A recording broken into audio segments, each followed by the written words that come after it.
Okay, so the past couple sessions, we started a little bit with trying to, begin to sit with ourselves and begin to be able to both recognize, our relative state where we are now, but also begin to get a little taste of our ultimate state of mind, our Buddha nature, our full awakening. But the sitting process itself is the start of beginning to learn with what was being taught by Buddha as far as the truth of dissatisfaction, the fact that we have trouble sitting with ourselves. And so in life we don't do that. We run around and we use other things in order to distract us.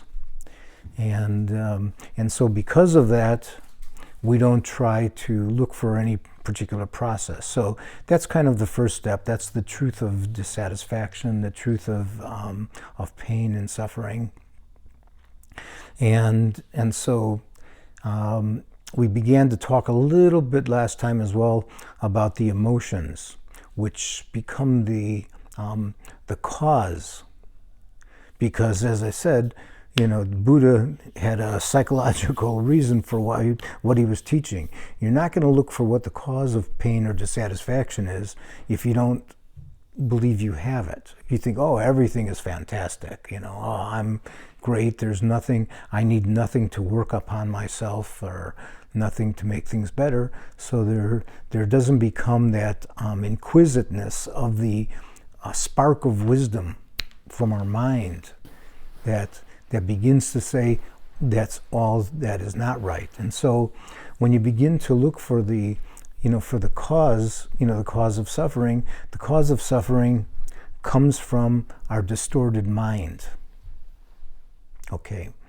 And so what happens then is that we end up with the process of what's called karma. This is very interesting because I listen all day long. If you walk up to any person on the street and say, do you know what karma is? Yeah, I know what karma is. I understand karma. I know what karma is. No, karma is very deep, very deep. You can have a very, gross level understanding of it. Think of it's like, what goes around comes around. That's karma. That's what karma is. That's what somebody might say to you. But if you understand karma, karma really karma is a Sanskrit name, a Sanskrit word, not a name, but a Sanskrit word, which depicts action. So what is their action? There's action of our body, there's action of our speech, and there's action of our mind. All those actions, all that activity has a reaction. All of them have a reaction. So the fact of the matter is that we end up beginning to create this formation of a personality, of who we are, and we begin to live in that world. But quite often, if we took a very close look, we have a lot of different personas of ourselves that we can find within there. We have the main one, which is one that pretty much, tells us every moment whether we're liking something or disliking something or neutral to something. But if we look throughout our life, we can see we've become, we've been very different people at different times. Why are we different people? Because we're not who we think we are. So the more we begin to believe, that this is me, and because this is me, this is the world around me, and this is the way I'm going to react to the world around me, then we have those emotions that come up. The ones that we don't like, we end up with rejection. Could become angry, could be hatred. It's possible to arise. Things we really want, we want to pull back inside of ourselves. We want to keep that. The problem is that most of the things we're looking at, we're not within the middle way of what Buddha taught. It's an extreme. We have an extreme view. So we have an extreme view because of that overestimation of, what I like, what I don't like. So as we've talked before, we can enjoy all the different things in life, the foods, the drinks, each other, all of that can be enjoyed. But if we overestimate and think that this is ultimately the way things are, that's when we split the world apart. And so we can't enjoy ourselves because we can only enjoy partially. We can only enjoy the partial when we come in contact. So in karma, when you deal with karma, there's the seeds of karma that we lay upon our consciousness all the time. And that creates these particular formations. And so we begin to see the world through that formation, not seeing things as they are. So when we overestimate that, this car is going to bring me back, my happiness, my ultimate happiness, then we've already set ourselves up for dissatisfaction because it can never bring back that ultimate. Can you enjoy the car? Can the car drive you to here or there? Yes. Can you enjoy your house? Can you enjoy the beautiful day? If it's a beautiful day outside, maybe not like today where it's 30, 40 degrees out, but if it's 60, 70, 80 and the sun's out, can we enjoy those moments? Yes, we can. But do we enjoy them too? That's another question. Because again, our mind is always grasping at something. So it's already saying, hey, I'm not totally happy. It's kind of a nice day, but I'm not totally happy. But we can be if we slow down somewhat. So when we plant seeds of karma, they say that karma is very similar to when you, let's say you want to plant rice outside, and if you take a rice seed and put that in the ground, you're going to get rice. You're not going to get a flower. You're not going to get a tree. You'll get rice. But what has to happen for that to become rice? We need other conditions, secondary conditions. So the secondary conditions are we need some type of moisture, the water element out there. We need the heat element of the sun coming. The earth itself can't be as hard as concrete. So when we put those particular conditions together, then you have the possibility of the fruit that comes about, or in this case, rice, which comes about, or a flower from planting a flower seed. So karma is created. And so Buddha taught everything that's created by nature is impermanent. So again, there's a lot of people out there, and there's even philosophies out there that think karma's permanent. It's not permanent. It's not fixed. If it was fixed, we wouldn't be able to do anything about it. But we create our karma, we can change our karma. So karma can get better, can get worse. It depends, it depends mainly on us.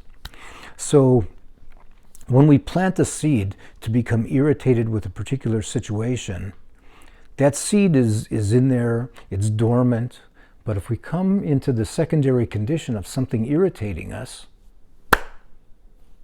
then it comes to fruition, at that particular time. It comes to fruition, and we might want to reject it. It'll go away on its own. Karma has an energy to it. It has a force to it. It's what we end up laying these type of energy that says every time I go along with this, it's going to control me again.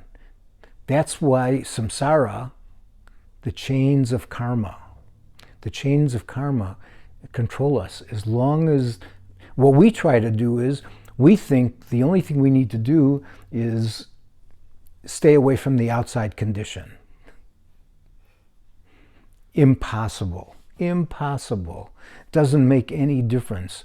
If we sit there and we've got stuff that's going on that's ripening within our mind, it's going to follow us whether we're at the beach, whether we're up in the mountains. I mean, obviously these conditions will make it easier and better for us, but if we're there enough, if we sit there enough, we'll be able to see that this stuff begins to arise again. And so what we need to do is we need to get smart and not think of, okay, like Buddha tried to do, or like Buddha's father tried to do, and hide him from death and sickness and old age inside the palace there. We need to be able to begin to use karma to go beyond karma. Going beyond karma is what's called nirvana.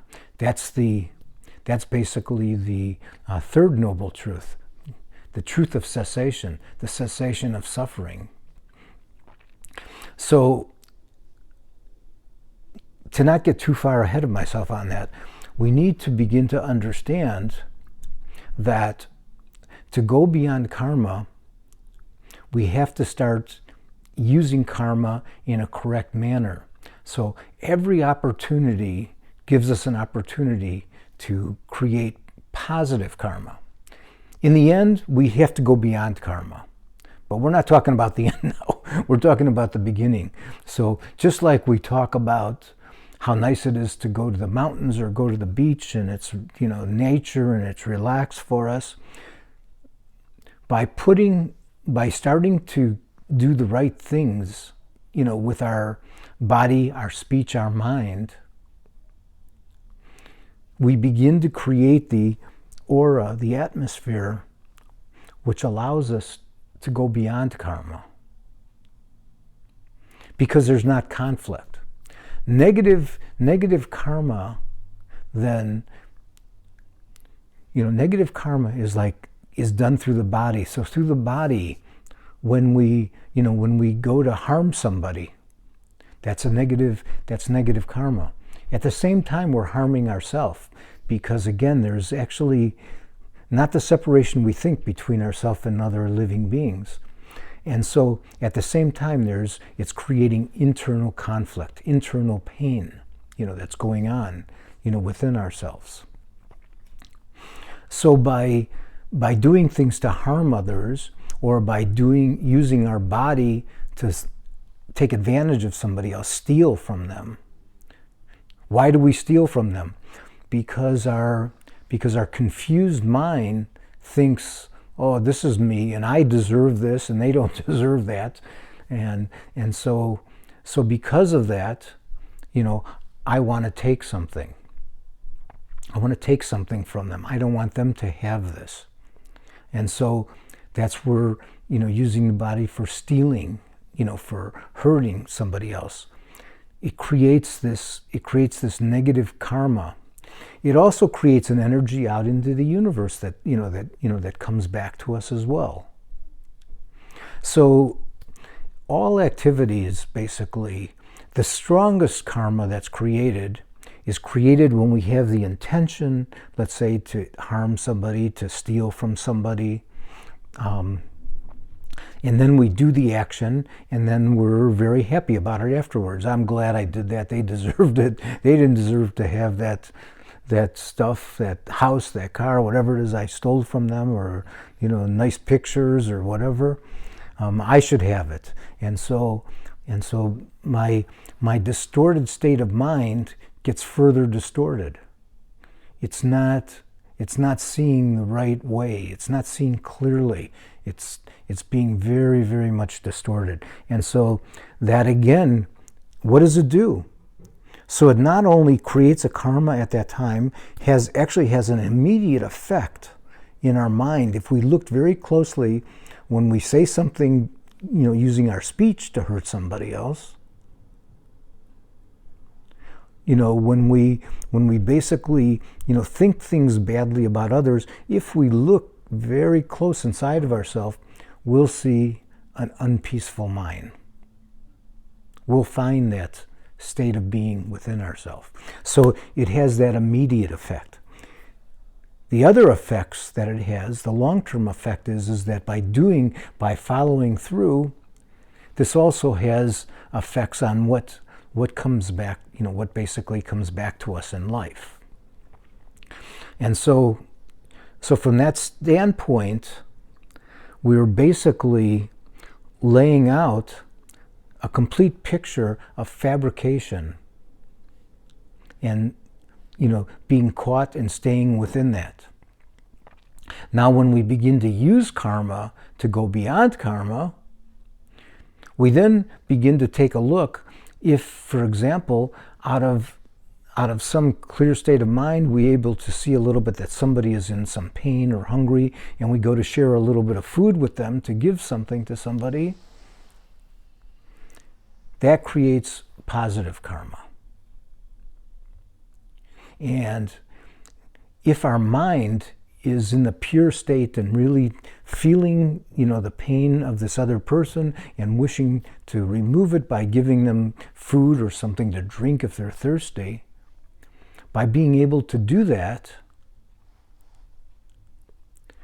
we immediately begin to feel an openness in ourselves. We begin to feel good. We're not going to feel good, though, if we're fooling ourselves. If we're pretending to give something because, I want people to think what a good, generous person I am.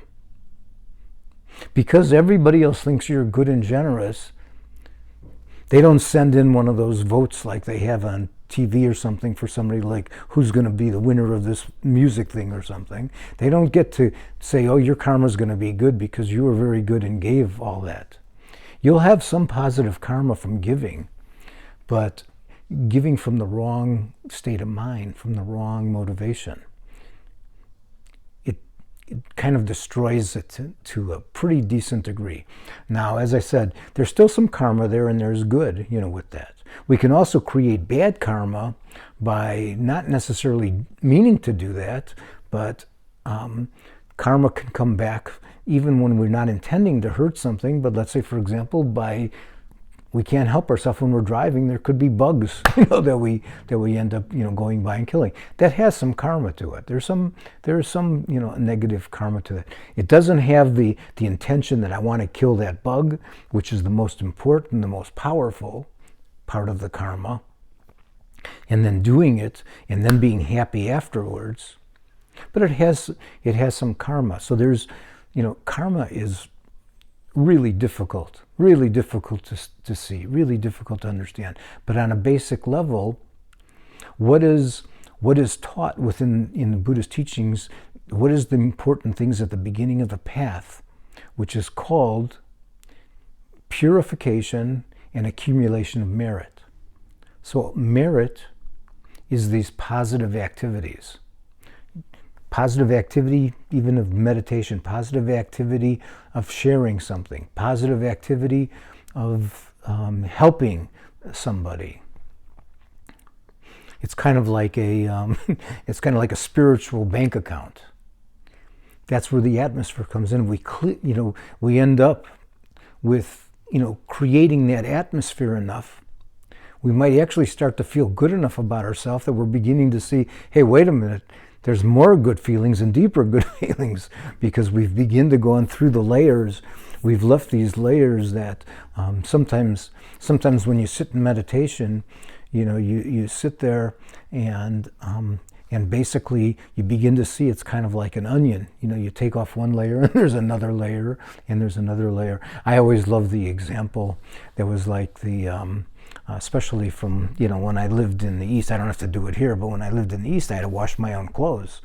So if you wash your clothes, if you take your clothes to wash it, and you apply some water and you apply some soap, and you squeeze it and you hit it, whatever you might do, and dirt comes out, and then you add some more water and some more, and then more dirt comes out. The saying is that the unintelligent person might think the fault of that dirt is the soap and water.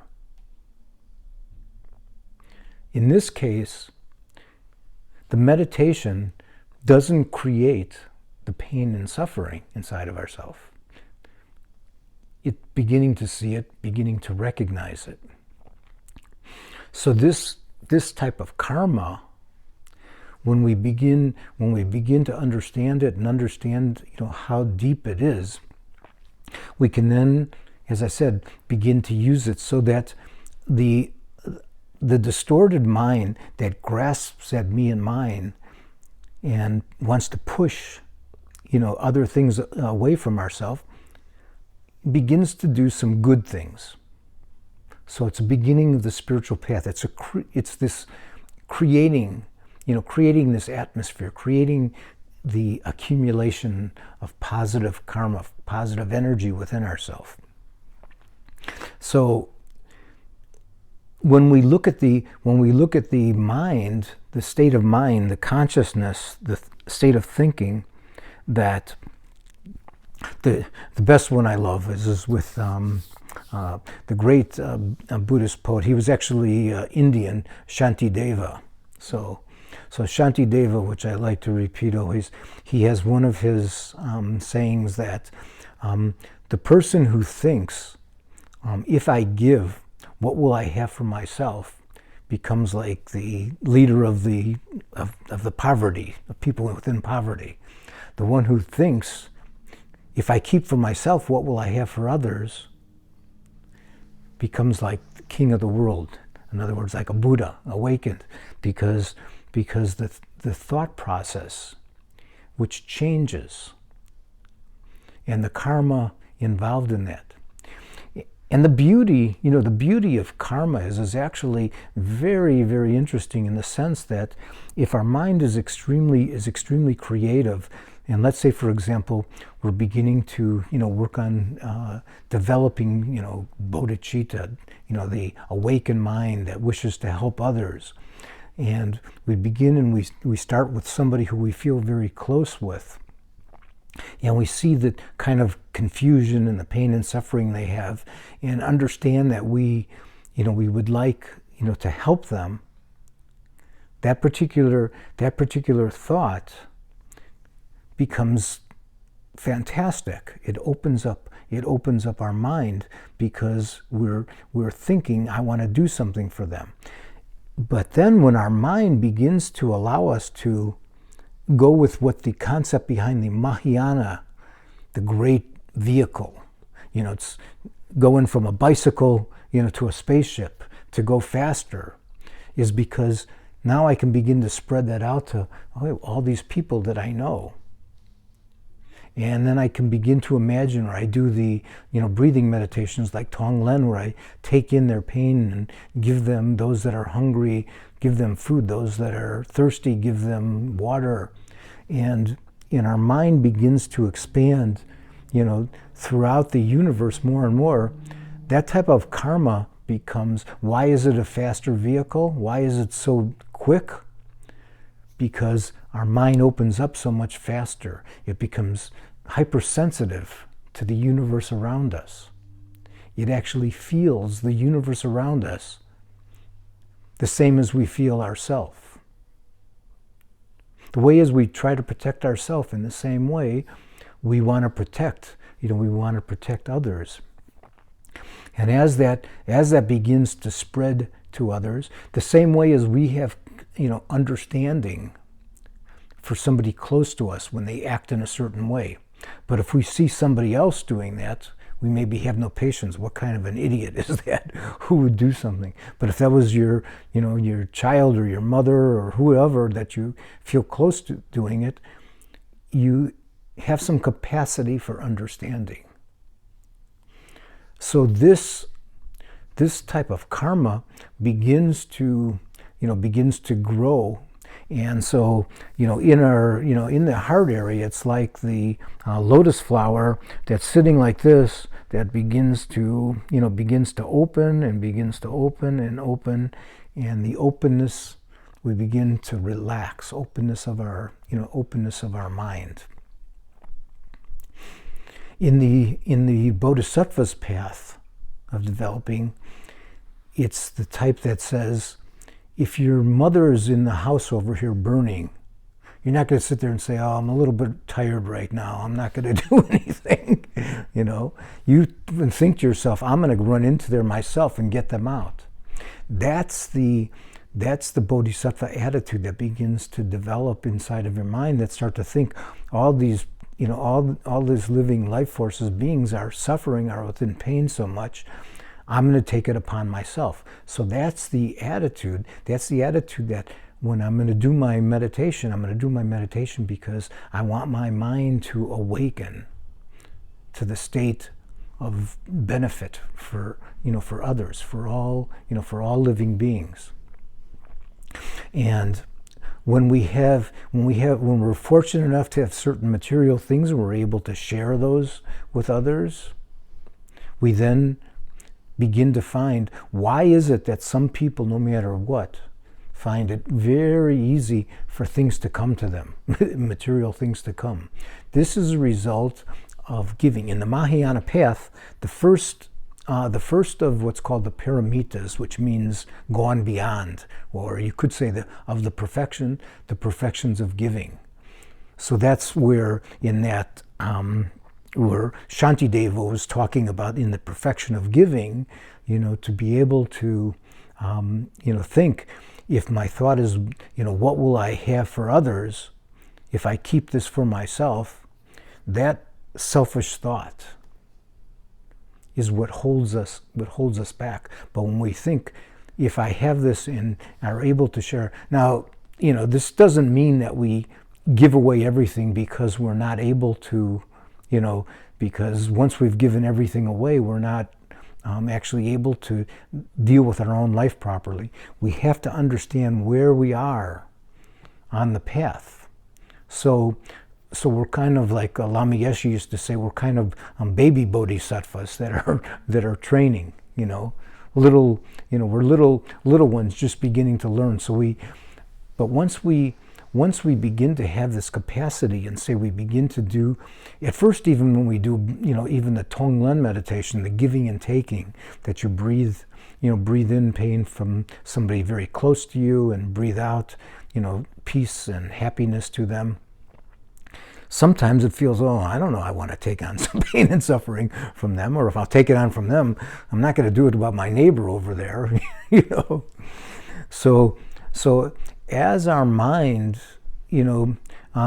begins to change, that's our karma changing. Our karma is changing, our mind is opening, our energy is changing around us, our breathing is changing, everything is becoming, somewhat different. And so that our capacity begins to become greater for how we practice, for what we're able to do. So at the beginning, like I always say, if you have a child and the child's 5 years old or 6 years old and the child wants to run as fast as you run, that's unrealistic. So we're the baby bodhisattvas. We're not able to run yet, but we can start taking our first steps and start to walk a little bit. And what happens with the walking, we learn how to run. Then we learn how to run faster, and our body grows more. We're able to do that. And so our mind, in some ways, even though it's not anything solid you can never find, you can think of it more like clay, in the sense that we can begin to shape ourselves. So we can either shape ourselves into, the direction of Buddha, or shape ourselves the way that we've been and stay within this fixed idea of myself, fixed attitude, fixed idea of the world around me, and continue to create karma, even though we say, I don't believe in karma. Well, something doesn't, this is called the law of karma, because it's law. Why is it a law? It's not a law because somebody's saying, oh, it's a law. It's a law because if we look closely, we begin to see that energy, that this mental energy, physical energy, our speech, everything creates things that have a reaction to them, have immediate reactions to them, have intermediate reactions, and can multiply and can become, can get better for us or get worse. So we never should think, oh, that's my karma, I'm fixed. So that works, in a state of mind where if something happens to you, you can understand that, okay, well, that's my karma, and that can be good in a sense of accepting that I created this and I'm using some of my bad karma from before and become happy that I'm having it. So I'm sick, and that's okay because, by getting sick, maybe something else doesn't happen greater from that. You can think that way. That way is okay. As long as you don't just think that it's that everything is fixed. All my karma is fixed, and it's we're not there. There wasn't a particular algorithm written and said this is what's going to happen and that's what's going to happen and da da da da da da da da. Because of the way we are going to kind of move in a particular direction, but there's a space within that. There's some space to move. So we can change our karma. That's why we do certain things like meditation, because we're going to break down the karmic formations that have controlled us. Because they themselves don't feel that good. If we look closely, they don't feel that good to be, that way, the way that we react. So we begin to understand we can actually go beyond it. That's not all of what we are. And so we begin to use karma. We begin to use our body in different ways to help others, not to harm. We begin to use our speech. We can say nice things.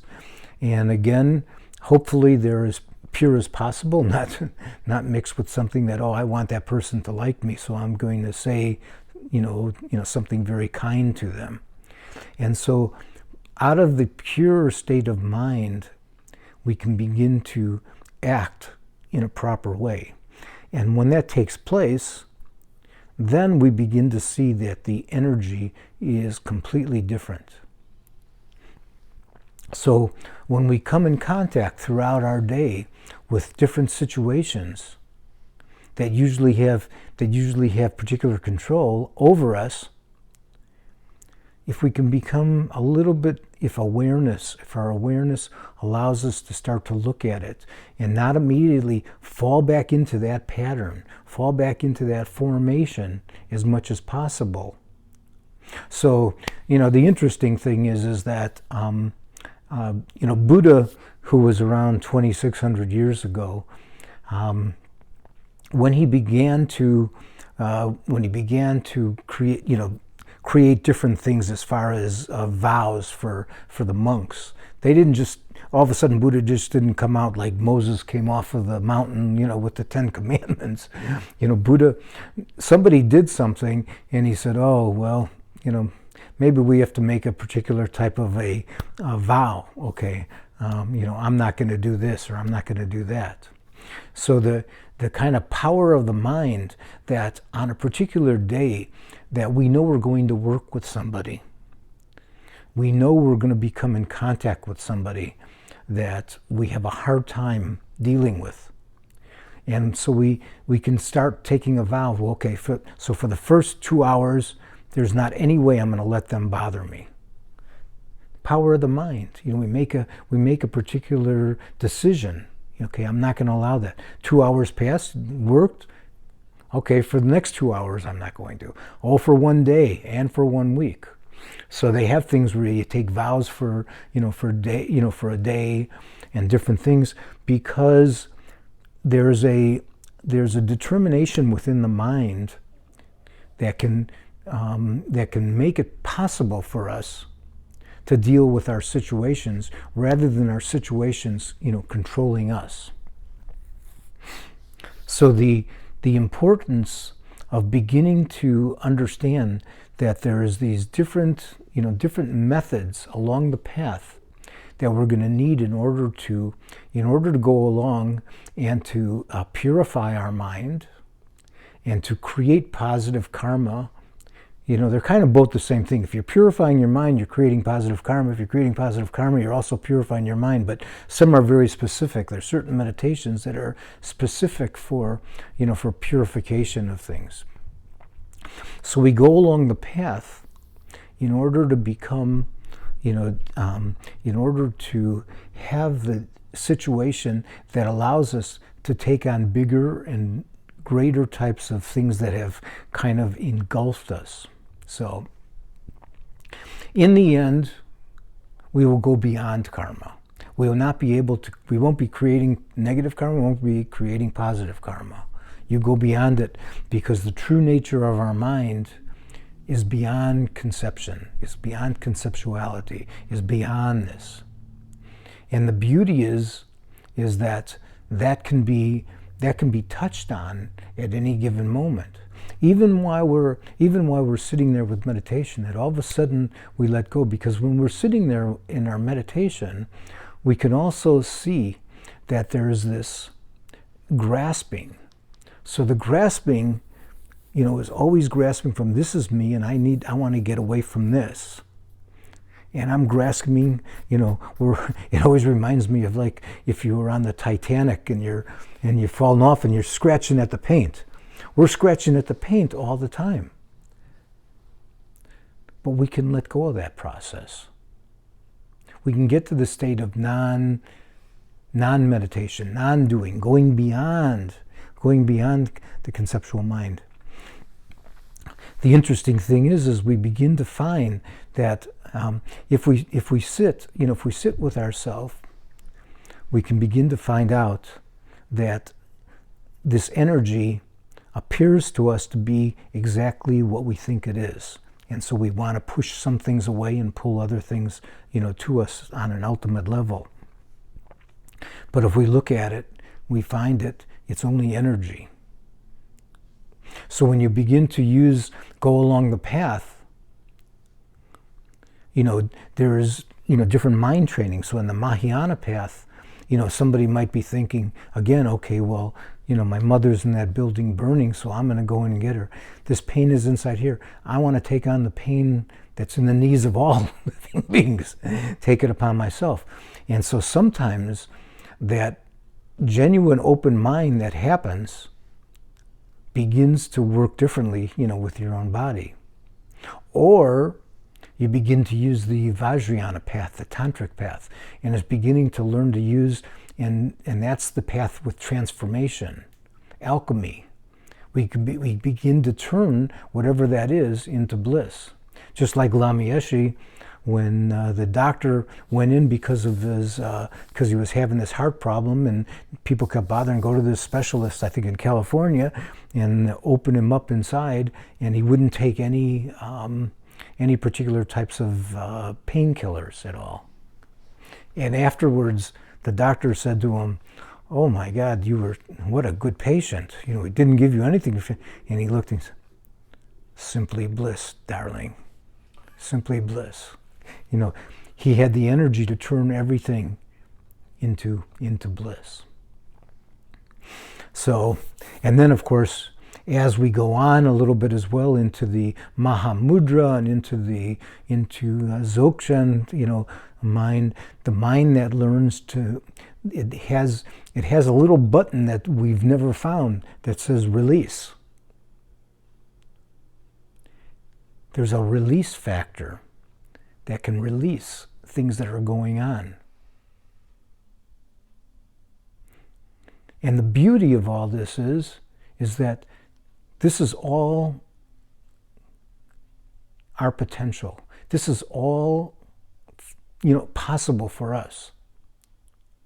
So that's why when you get to that's why it's no problem to look at the truth of suffering and the cause of suffering, because everything has now become possible. Wait a minute, I can go beyond all of this. This is actually possible to go beyond. So I begin to use my karma to go beyond the karma, and then begin to see the Buddha mind, seeing the world as it is, understanding all things as it is. Even in the shortest moment, touching some of that brilliance of our true nature, the brilliant state of mind that sees some of this, creates a type of unbelievable healing, creates a form of energy. We've been exhausted, we've been tired. But why? Because I've been tired. All of a sudden we've gone beyond I. There's no more I. There's no more thing that's feeling tired. There's no more I feeling this pain. It just is. And I'm not fighting it. I'm just this, whatever this is. Because this pain in our back and our knee, it's our pain.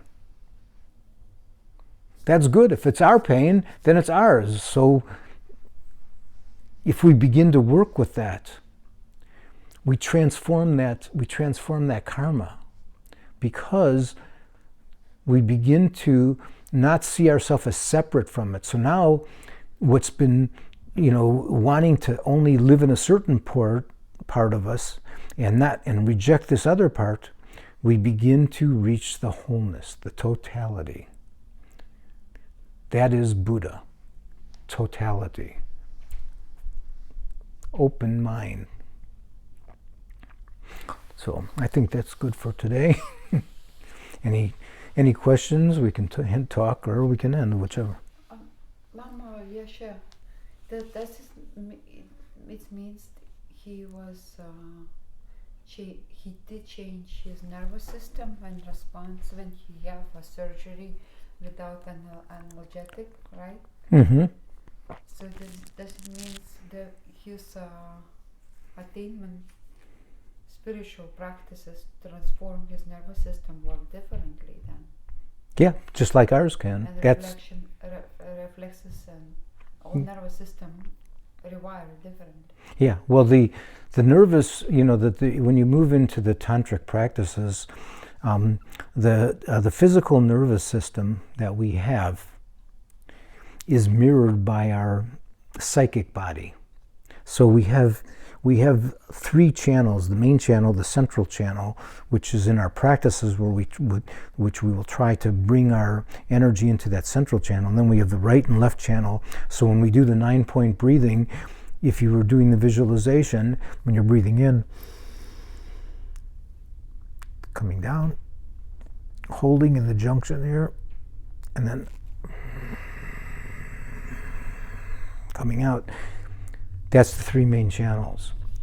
Within the central channel, we have these chakras, these energy centers that are, within us. As you know, everybody here is like, we hear karma, we hear chakras. So, within these chakras, each one has a little bit different as far as, how many type of almost like lotus flower petals that are there inside of that.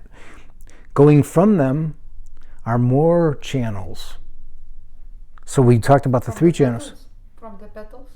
Yes. So you end up with, I think it's like 72,000, little ones, subtle. Meridian lines. Yes. Not just, meridian lines are mainly, meridians talking these three ones here. Not chakras, channels. So, you've heard like when we do things, Tsa Lung. Okay? So Tsa Lung, is basically the lung is the wind energy that travels through the channels. So the channels all meet inside these different chakras. That's where we have the intersection, busy intersection in the heart chakra, in the throat chakra, in here and here, and then from that energy too. So when you're doing that kind of practices. So within the channels, besides the wind and the channels that are coming out from everywhere, there's what's called the drops. So the masculine drop, the white, is in the crown of the head, can be seen in a particular syllable, and the red is down below from the mother, so the feminine. So the tantric practices are used in order to begin to, use that energy and go without. And so, yeah, I guess from that standpoint, I would say Lama Yeshe was a tantric master. Mm-hmm. So I got off on a bit of a tangent there. Sorry. No, it's good for people to know it's something really a lot in that ocean to dig. Yeah, yeah. It gives you hope. And humbles. Yes, but which is fine too, because Buddha's mind is completely humble. Yeah. Yeah. So this morning I was thinking about the karma. Really? Yes, like I spent a couple hours just thinking about that, and I just realized that we are humans.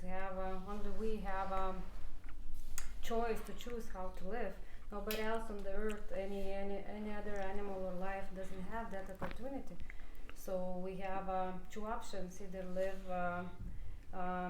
body life, either spiritual, either two lives together, and that's the great thing about us. And another thing is just take responsibility for everything, in your life, for your feelings.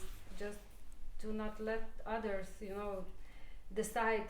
Either you make hungry, angry, or happy. You are the one who's doing that, and do not let others take that from you.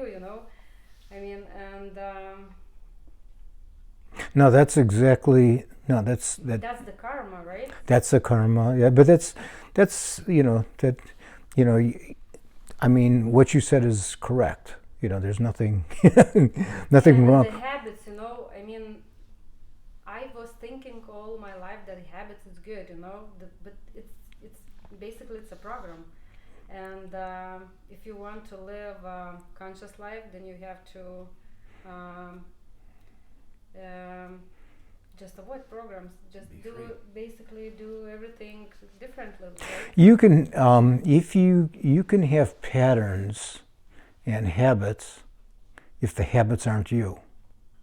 So, you could have a habit of, Don't define you. yeah. If you could have a habit that you're going to get up at this time and you're going to do meditation, for example, and then you're going to make tea or whatever it might be. But the habits. If the habits are controlling us, and the real habits, which are very difficult for us, are these emotional habits. Mm-hmm. Yeah. But the first thing, Exactly. yeah, that's the important thing. But the thing you said at the beginning is very important, because the beginning of the path of, in Tibetan Buddhism, one of the main things they talk about, and we've touched on it before when I talked about human potential, is understanding our human rebirth. Okay, so the power of our particular human rebirth is that while we're within this body comes with the mind power to be able to go beyond the thoughts. And so if we use the intelligence, on top of that, this body is also, for the tantric practices, has this type of anatomy that allows us to be able to then begin to use these energies. Because once you learn how to use the energy of these drops and into our nervous system and begin to develop it, again, so the Mahayana was a rocket ship. Well, I don't know, this is getting closer to the speed of light once you get into this type of Vajrayana practice and things. And so having this particular situation now on a basic level, it's very easy for us to understand. Okay, you were brought up, basically in a country that would not allow you to be looking and reading and understanding the things you're doing right now. Or you could be born right now into the Ukraine, where the pain is incredible because you don't know from 1 minute to the next, is a bomb coming, is a bullet coming, what's going on. So all human rebirths are not the same. So the fact that we begin to recognize the kind of attributes we have, which allow us to be able to think, be able to use, be able to understand, and we also come into contact with, something that's going to teach us how to go beyond. That's why they use the word precious human rebirth. So precious human rebirth is, they say, is more precious than, let's use a modern day type of analogy. We'll say that I was was kind of a blind beggar, going through, the garbage, okay? And somehow, you come across a winning lottery ticket. It makes you multimillionaire. It's somebody threw out. Wow, is that fantastic? Well, this is far more fantastic, what we have, and what we have with certain type of these teachings which allow us to take care of everything. The only thing that lottery ticket could do, or a piece of gold or money that somebody finds, is help on a certain material level. And that might give some space to do something else and go forward, but it's not the same as, we're in a type of a situation. When I was in when I was in India, I used to think, I was contemplating about this human rebirth and things. And so I was thinking, it reminded me a little bit about somebody who I met who was Indian, and then if he went back to the US, he makes, I think back then, I don't know what the average is now. Let's just say that the average salary in India is $200 a month. But you go to America, and while he's in America, he's getting a job that maybe he makes $200 a day. And then he saves that $200 every day, saves that up, accumulates all this, sends some money back, and is able to take some back. He understands the preciousness of his situation and is able to, fully take value of it. Okay? So when you understand that whatever we think this is a long time we're living inside this body. In the big scheme of things, this is nothing. It's a moment. It's a blip. That's all that it is. When we begin to recognize the preciousness of our present situation, that's getting the realization of the precious human rebirth and how it can be used, because it means we have unlimited potential to go beyond. So we not only go beyond and can help ourselves, but we actually can help others, because if we develop our mind is unlimited. Our mind can know other people's minds. So, if you know somebody else's mind, somebody's having a problem, you can help them a little bit better, right?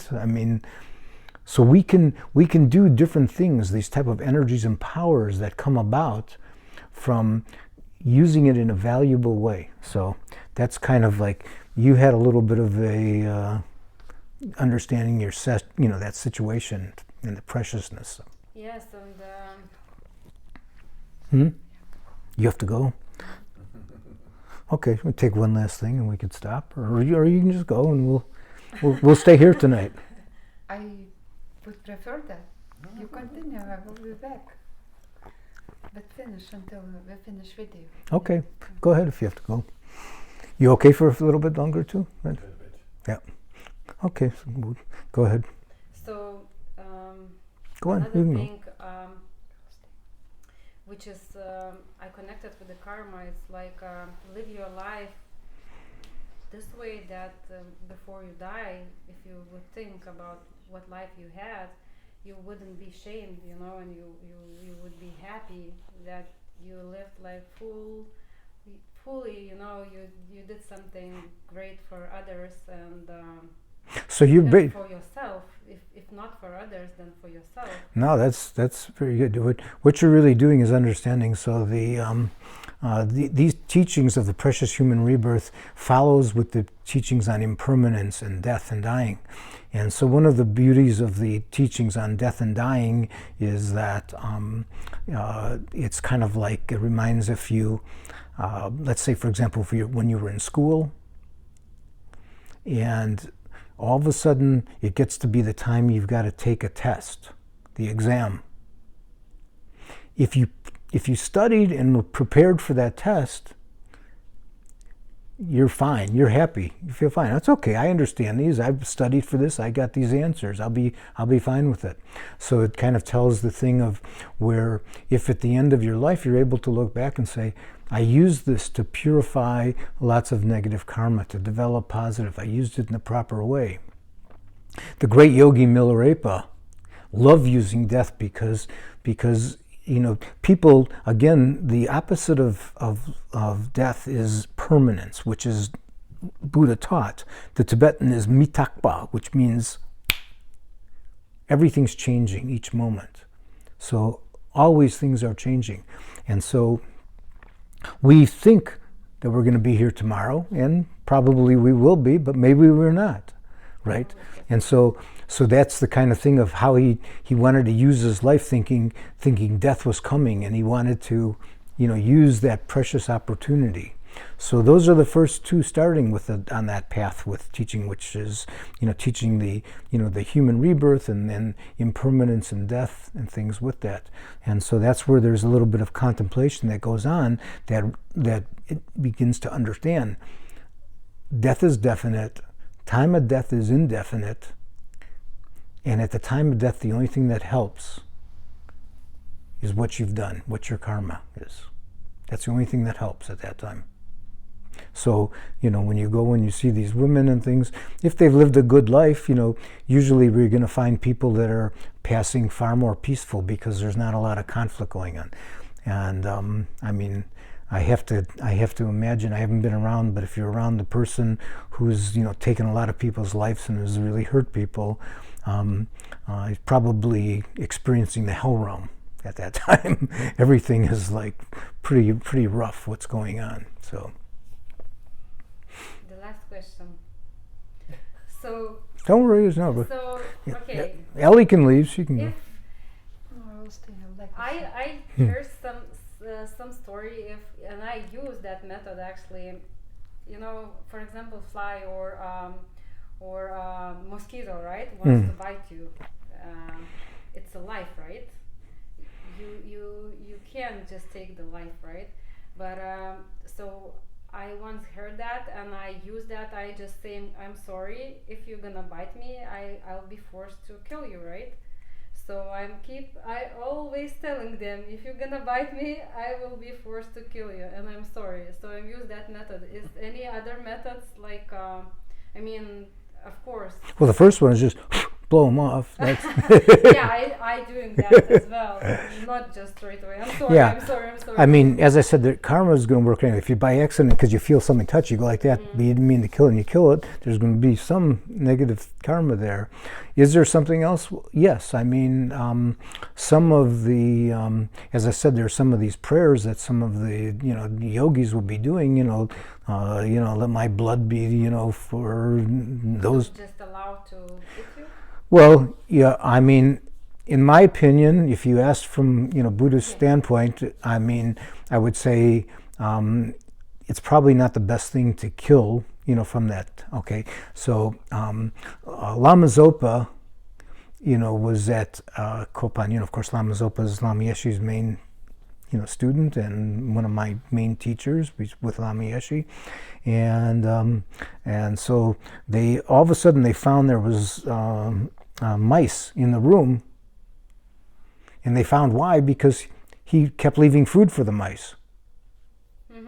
Okay, so so for us we think, okay, well the mice are kind of dirty and it's caused this and that, and you have to be careful, especially if you have a family. You don't want people getting sicknesses and things, but Lama Zopa was so far beyond that he didn't care about for himself. He was feeding those those particular mice. So I would say that work with you where you are at a time, but at a certain stage, for myself, I try to, spiders in the house, I try to capture them, I take them out. A few months ago, I've caught 2 mice. You caught them? I caught them, yeah. Yeah, I got them, I got a cup, just like I actually had to use, I was in a retreat in Dharamsala, and there was all of a sudden I looked, there was a scorpion. right there.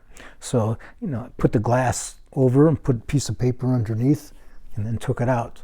So I did the same thing with these mice at home, back some months ago, and that's what I try to do with so, sometimes those spiders they're not scorpions, they're not with thick, No, these are okay. I was just considering with the mosquitoes, because Well, you basically created a thing, this is me and I'm okay with you, mosquito, but if you bite me, so you've separated you from the mosquito, somewhat. So, let's face it, you can be in places where there's malaria and things, and it's better to keep nets around you or something else. Lots of mosquitoes, and Yeah. But if you ask, we had the same in Peru. you go into third world countries. Mosquitoes, It's, that's what happens, mosquitoes and flies and, Yeah, but probably just do not feel, satisfaction when if you are forced to kill, just do not feel satisfaction for snake that. or something really, that's deadly, so you still cannot say, okay, sorry, Yeah, well, you don't, if something is a poisonous, dangerous, but, I lived in, Australia, in Queensland, where they had the brown snake, which is very deadly, and then they also had what's called a funnel web spider. So back then, that funnel web spider, if it bites you, probably within 10 minutes, you're not alive. I think I've read today, you could look it up, but I think today it's called funnel web spider. I think today they might have something for it. But back when I was there, I never heard of anything. I just knew that one could kill you, very, very, very quickly. So of course, you have to be careful and things. You can defend yourself. Well, again, how you defend yourself depends, I picked up my clothing inside the shack that I lived in back in Australia, and I was taking the shirt off, and then a snake came up like this. So I left, I slowly moved out, and I got one of the people that know how to catch snakes and let them get it and, take it out. But, at a certain stage, it really depends on where you're at in the path, basically. Yeah, that's true. It's again. But also, if you do like mantras or prayers for that life, it can be transformed. So there's a story of something that happened, something with Buddha, and in a previous life,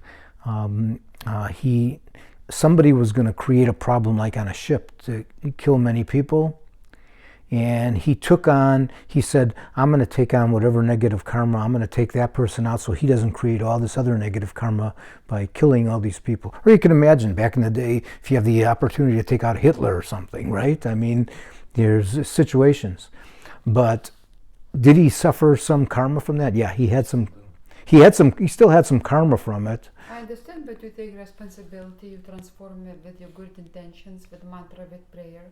And that life can transform. Same as like not everybody have to be vegetarian. If you eat a meat or fish, you make the gratitude, you make the prayer, you eat the fish. Yeah, you can make it better. You just have to understand there's still some karma. You're not getting, you're not getting around karma in a sense. But not wanted to create karma just to that. Yeah. To avoid the karma is also some kind of karma. I won't, for example, If you just want to collect good karma. And then you walk, you're like, it's the wrong point. It has to be natural. The good karma is natural action. It's not like, I will not kill that. Yeah, but if you're mindful and you're doing mindfulness, and let's say you're doing walking meditation, there's a difference if you're not mindful and there's a bunch of ants down there and you step on them and kill them. That's but still. If you're walking and do mantras all the time and every step is holy. Yeah. You're doing some spiritual practice, but that doesn't mean you've still gone beyond, there still can be some other type of karma. So if basically you have mindfulness of what's going on and you see there's a bunch of ants that have just collected food and there are thousands of them there, and you step to the left and don't step on them, then that's the better way to do it. Okay, so yeah, anyway, you're doing practice by doing mantras and then of course, when we do these pujas, we do the pujas, and we're kind of offering because, you know, quite often, you know, things are, you know, we're disrupting certain things, and so you're making certain type of offerings to other protectors and energy forces that are there. But it's just like if you go to grow vegetables, you know, it's very easy to start killing things and worms and in there. So, you know, some of these things are going to happen. You know, it's going to take place. Part of nature. Yeah, it's part of what goes on, and so yeah, you do some certain practices maybe to help with it if possible. But And not on purpose. If it's done on purpose, I think is much better than just. So everything pretty much is karma. You cannot avoid karma in your Yeah. life, If right? you drive a car It to the depends. country, I mean, and Yeah. you come back, the entire windshield in front of your car is full of Bugs. animals. yeah, it's, yeah. There's nothing you can do about it. Sometimes you don't know even. that's right? what I said in the talk there. You know, sometimes that's going to happen with it. You're driving and things are going to happen. So, you know, obviously, you know, part of our karma is to be in this world and to be in these situations. Yeah. And so, yeah, we can't make ourselves crazy. We just go along and keep trying to create positive karma and purify certain negative karmas and things we do. And, you know, sometimes you do certain things or just others, and then you say, okay, I'm going to say some mantras to purify this. That's what happens in like the, let's say, for example, if you use the most powerful purification, Vajrasattva, you see the Buddha as Vajrasattva, and so you do that to kind of purify, you know, certain negative actions that you've done. You remember those actions and try to purify those. You know, there's different antidotes, you know, to do. Yeah. But to the deep compassion to feel what it brings. I remember driving to Orlando. Mhm. One of the lessons. So I never have like driving through the animal on my any like accident, like you're driving an animal and you kill. And I don't know if it's happened or not, but I was doing my prayers, what I do from home to Park Ridge that time, and I think the squirrel passed my way. You just did this from curve? I this is how I think what has happened, but I never did feel that way in my life before I arrived to lesson. I coming like, and Lama like, how are you? I'm like, not good. I think I killed the squirrel. And he looks and he said, you okay? You did. He didn't ask. Yeah, he didn't ask. He said, you okay? You did your prayers. The squirrel took danger from you. So somehow it's not on purpose.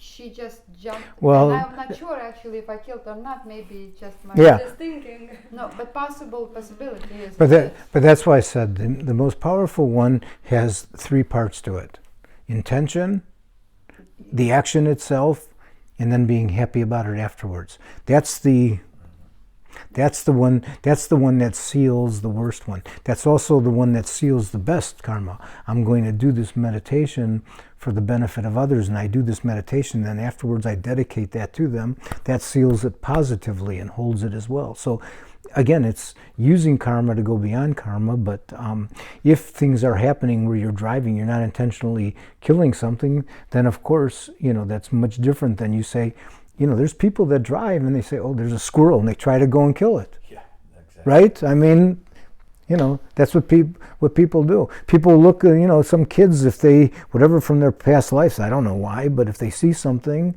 they might want to, you know, torture some insect or something. You know, I mean, that's right? There's... So is it right to think that each life has their own karma in cosmos? Everything has its own karma. Yes, that's true. And your karma interacts with it.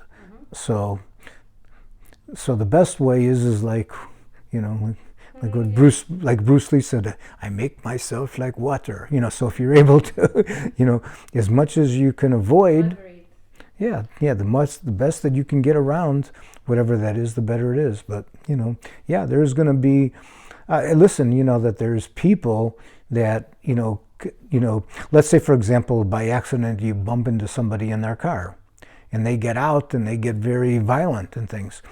You know, it might be that you're able to be like the people I had at the bazaar in India when Yeah. we're fighting in the bazaar back and forth, and then I smiled and they smile and it changes. There might be some way of changing that energy, which also helps to some degree. But yeah. Okay. Somebody, I have a story like somebody hit into my car, and I was so sad about them. And it was actually a young lady with a child, and she hit my car, and she came. I came to her and asked her, "Is she okay?" And she said, "Yeah, I'm okay. I'm fine." I said, "I'm sorry, for what happened. So she used that way, like she wanted me to be, responsible for that. For the accident. child. I said, Like it "Okay, was your I will fault." never do that again. Yeah. I Well, really was sorry so- for what so- happened with her. Oh, for legal matter. Yes, but Yeah. she came with the phone. She started record and she started to question me some strange questions. But I very fast Yeah. realized what is going on. She was using your kindness. So Yeah. yeah. So basically, that's why skillful means. So if you ever see, like, I don't know, behind me, do you have Manjushri up there? Is Manjushri behind me or not? Yeah, we want Shakyamuni Buddha, and it's 4 of them. Actually, 6 You got of them. Taro. We and you have get a the- Manjushri on the below of Shakyamuni. Okay. So the Manjushri is the Buddha Buddha. of Manjushri is the Buddha of wisdom, and he holds the sword. Okay. So the sword. It's right there. Yeah. On the right side on the Shakyamuni picture. All right, so the sword basically symbolizes the 2 edges of it, method and wisdom. So with that, whatever we do, we need to have wisdom Exactly. with what we do. The kindness. Right? Yeah, it's again, it's like the thing where a guy begs for something for you, and you give him some money, and next thing he's going to go buy crack on the next block or something. Or he will come back next day and say, "Give me more," Yeah. This is why they say compassionate wisdom. Not compassion, Exactly, or yeah. compassionate wisdom. Well, they're the 2 sides of the same coin. Buddhahood is basically it's the unification of method and wisdom, is compassion and wisdom, or compassion and emptiness. Those are, when combined, that's Buddha. So that's why, and you can't differentiate them. So I keep like well, we can go after. You can shut this off and. No, we can do dedication that people will see. Okay, that's fine. Yeah. Leave it for 1 second.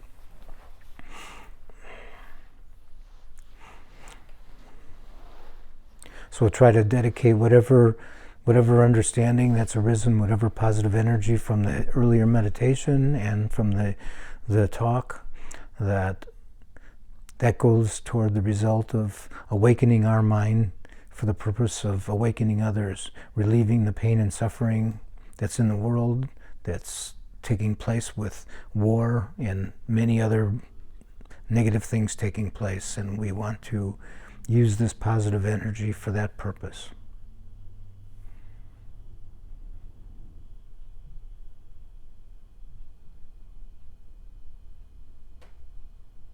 Okay, thank you.